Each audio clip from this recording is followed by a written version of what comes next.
जब विधवा प्रेमिका अपने प्रेमी से शादी करने की जिद करने लगी तो प्रेमी ने बीमारी का बहाना बनाया और फिर अपनी प्रेमिका को अपने घर बुलाया। और जब उसने उसको अपने घर बुलाया तो उसके साथ उसने संबंध बनाया और उसके बाद उसका गला रेत कर मौत के घाट उतार दिया। नमस्कार दोस्तों, स्वागत है आप सभी का हमारे एशियन क्राइम अफेयर चैनल में। दोस्तों, एशियन क्राइम अफेयर चैनल को आप सभी लोग सब्सक्राइब कीजिए, वीडियो को लाइक कीजिए और वीडियो को ढेर सारा शेयर भी कीजिए।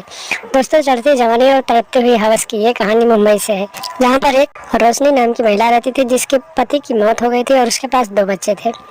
दोस्तों, जब उसके पति की मौत हुई तो फिर वो अकेले रहने लगी और फिर उसे अकेलापन महसूस होने लगा और उसके घर में कोई कमाई धमाई करने वाला नहीं था। उसका पति मेहनत मजदूरी करता था और अपने परिवार का जीवन यापन करता था। और जब उसकी मौत हुई तो उसकी पत्नी जो थी बेहद ही परेशान रहने लगी और इसी सब परेशानी का फायदा उठाकर उससे उसके घर के कुछ दूरी पर एक आदमी रहता था जिसका नाम रोहन था। रोहन उसके पास आता जाता रहता था और उसके दुखों को देखता रहता था, यानी कि उसका मदद करता रहता था।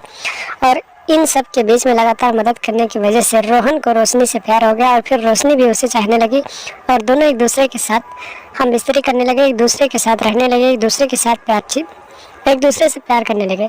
और इन दोनों का रिश्ता चलते हुए लगभग 1 साल हो गया। 1 साल के बीच रोहन रोशनी से न जाने कितनी बार नाजायज संबंध बनाया और फिर उसके घर आता जाता रहता था। उसके बच्चे जब सो जाते थे तो पूरी रात उसके साथ उसी के घर में रहता था और उसके साथ प्यार मोहब्बत वाली बातें करता था। इसी तरीके से जब दिन बीतते गए दोस्तों, तो रोशनी ने एक दिन रोहन से कहा कि क्यों ना हम दोनों एक दूसरे से शादी कर ले। रोहन को जब रोशनी ने इतनी बात कही तो रोहन बोला कि ठीक है, इसके बारे में मैं सोचूंगा, उसके बाद बताऊंगा। रोहन जो था उस रोशनी के साथ सिर्फ उसके जिस्म से प्यार करता था, उससे रूह से प्यार नहीं करता था। तो रोहन ने सोचा अगर रोशनी से शादी कर लूंगा तो फिर इन दोनों बच्चों का भी खर्चा उठाना पड़ेगा और फिर एक विधवा औरत से शादी करने की बात लोग मेरी हंसी उड़ाएंगे।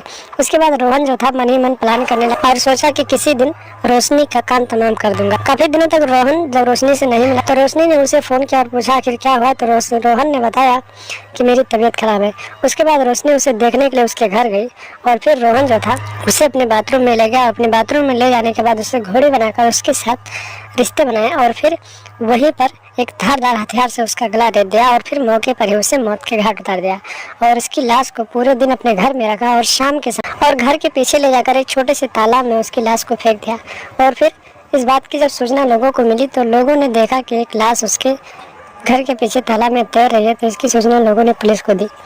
पुलिस मौके पर पहुंची तो पुलिस ने लाश को कब्जे में लेकर पोस्टमार्टम के लिए भेजा और फिर आगे की छानबीन करने लगी और छानबीन में पता चला कि ये लाश विधवा रोशनी की है। रोशनी के घर पे जाकर पुलिस वालों ने उसके बच्चों से पूछताछ की तो उसके बच्चों ने बताया कि मेरी माँ कल किसी से बातचीत कर रही थी और उससे मिलने गई थी। उसके बाद पुलिस वालों ने रोशनी के मोबाइल फ़ोन का डिटेल निकलवाया और फिर डिटेल में रोहन का नंबर सामने आया।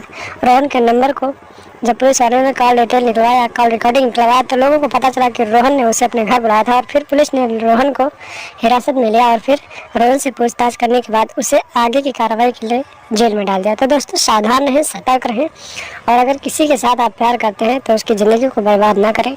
अगर प्यार करना है तो अच्छे से करें, क्योंकि प्यार करने के बाद धोखा नहीं दिया जाता है। जिस तरीके से रोहन ने रोशनी से प्यार किया और फिर जब रोशनी से शादी करने का वादा किया तो रोशनी ने शादी का जब दबाव बनाया तो रोहन ने रोशनी को अपने रास्ते से हटा दिया। तो दोस्तों, सावधान रहें, सतर्क रहें, अपना और अपनों का ख्याल रखें और लगातार हमारे साथ बने रहें। हमारे चैनल को सब्सक्राइब कर लें और हमेशा देखते रहें एशियन क्राइम अफेयर।